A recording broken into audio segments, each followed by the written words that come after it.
Hello, and you're listening to the AI Moment with me, Jonathan Wagstaffe. And me, Denhard. And this is the podcast where we deliver AI advice for business leaders in bite-sized chunks. Today, we're going to talk around our top tips for executives and company owners.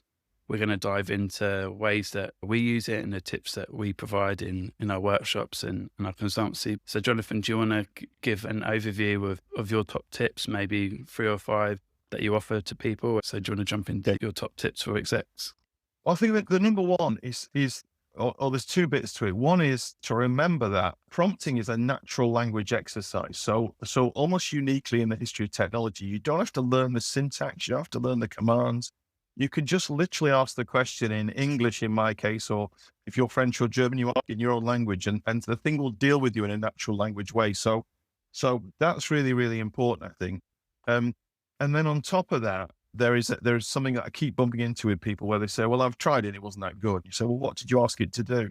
And they asked it to do something really generic, like write me a marketing plan. It's like, well, if that's all you asked it, you're going to get something generic back. If you can teach it about you, if you can upload maybe some company information about your business plan, or you got a market plan or slide decks, and then say, right, here's what we're about. Here's our website. Go and look at that. Now help me write a marketing plan. You get much, orders of magnitude better answers out of it if you prompt it and train it and give it some things to work with, as opposed to just saying, can you do this for me? So that's where I'd start, I think, Dan. What do you think? What are you seeing? What I'm sort of experiencing with people is they try it out once and they get a little bit lost, or they try and replace it as a search engine versus something that's going to be more of an assistant for them. So something I've noticed over time is just helping people with setting up a prompt, or helping them understand actually what the job they want for it to do.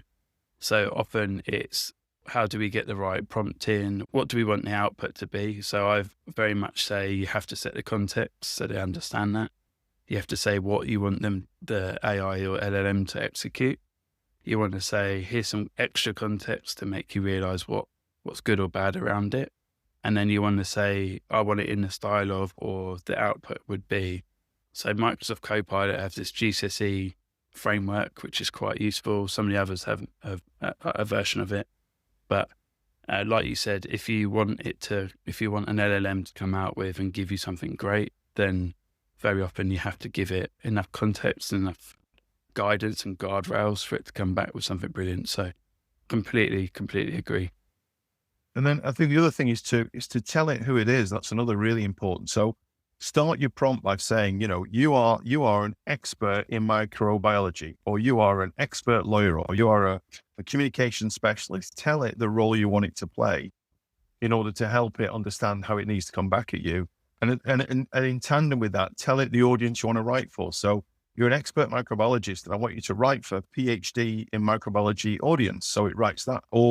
Or you're a lawyer, but I want you to explain the law as if to an intelligent 15-year-old child, right? So tell it who it is and tell it who you want it to talk to as part of what it does. I mean, I think that's another thing that a lot of people are not doing, and it's a very simple way to get a much better result from it. Something I'm recommending to specifically to people who are really short on time, or have a lot of their time taken away from them with calendar invites and large meetings, is use voice. So, one of the recommendations I make, if you talk better than you write, it's a really good way to actually dictate into an LLM and say, this is what I'm doing, this is how I'm thinking, this is where you can help me. Can you condense it, or can you expand on this and make it really land with this core audience?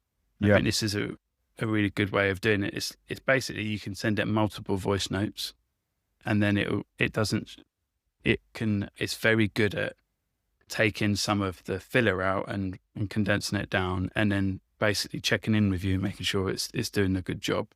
What I recommend to people who really struggle with writing exec summaries or really condensing down complicated topics or thought processes, dictate it saying, I really need to create an exec summary. Here's my way of thinking. Here's some of the 3 to 5 steps that I really want to land. And it's great at creating that output. So that's one thing that I really say, and it will take out ums and ers and take out some of the errors for you as well. The great example you used in one of our previous conversations was Airbnb host is something that people have. Yeah.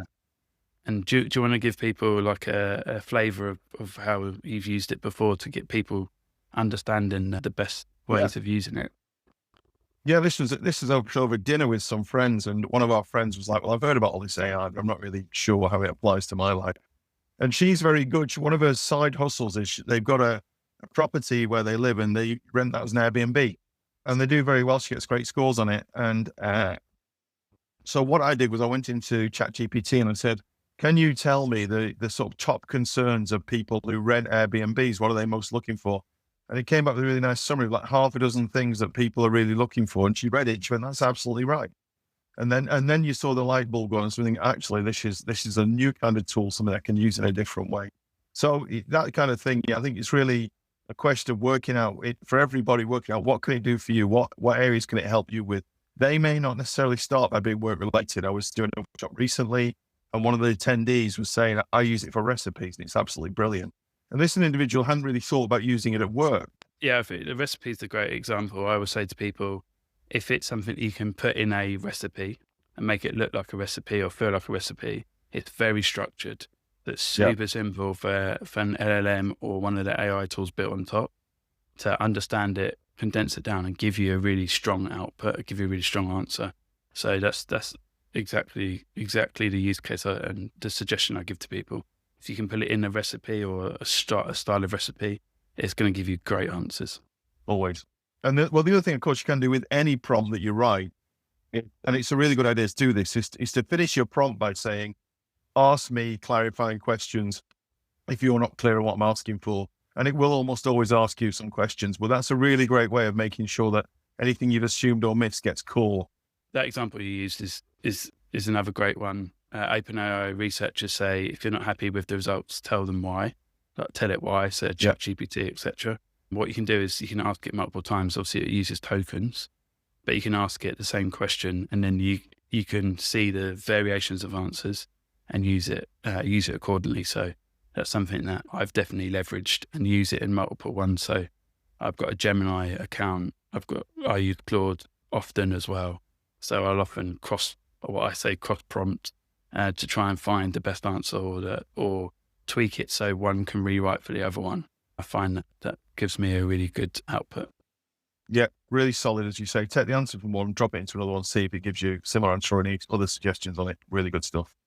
Exactly. So if we were to summarize how to get the best, how for an executive, how to use it, use LLMs for great use cases.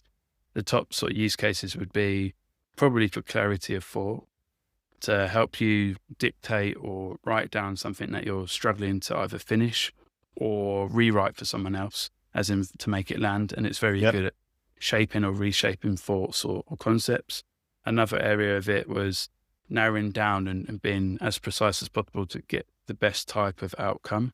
And that just comes through trial and error and doing it on the go and using it in a experimental way, basically, as opposed to always understand it's not always going to be the finished answer and perfect on the output. Sure. That can probably get you to a 6 or 7 out of 10, and then you can finesse for the rest. Sure. And I think the two things that we talked about at the start, one is tell it who you want it to be every time, tell it the role to play. And the second one is tell it to ask clarifying questions until it fully understands what you want as part of the prompt that you write. Exactly. Good to catch up, my friend. I will see you next time. Thanks for listening today. If you've got any questions or any feedback, have a look in the show notes and we'll happily come back to you.